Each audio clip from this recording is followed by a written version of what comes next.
Hi, welcome to What to Buy, the show that tells you what to buy when you want to buy.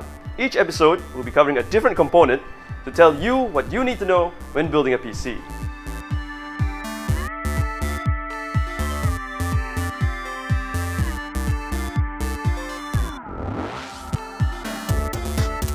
This episode, we will be covering RAM and hard disks.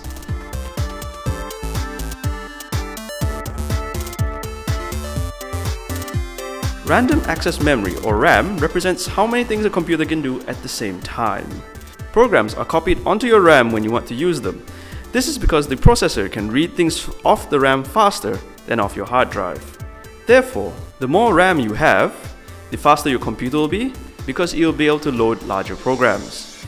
It will also be able to run many different programs at the same time. What do you need to know when buying RAM? First of all, more is better. There is no such thing as too much RAM.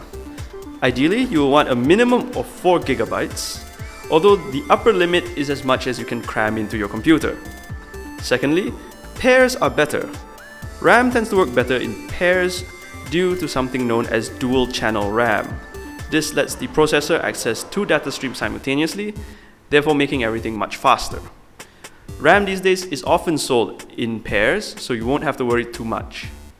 Finally, there's clock speed. There are several varieties of RAM that operate at different frequencies. The higher the frequency, the better the performance. However, a higher frequency also means it will be a lot more expensive. And now on to hard disks.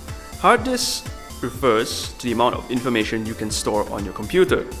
There are 2 types of hard disks. The traditional hard disk drive, often known as the HDD, and the modern solid-state drive, known as the SSD. HDD can often store more information than the SSD.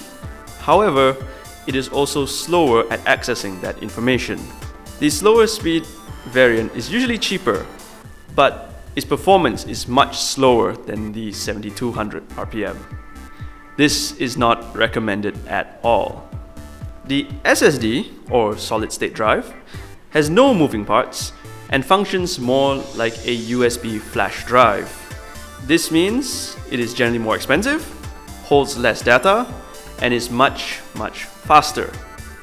Which hard disk should you buy? When working on a budget, the HDD is more than enough.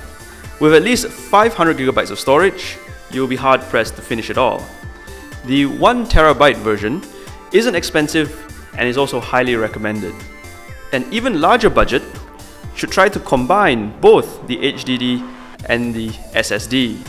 In this configuration, your operating system will be installed on the SSD to speed up how fast your computer starts, and the HDD will give you plenty of storage space for all your files. Well, that's it for RAM and hard disks. I hope you enjoyed the video. If you did, give us a thumbs up or leave a comment below. And subscribe. Come on, it's not that hard. Thanks for watching, guys.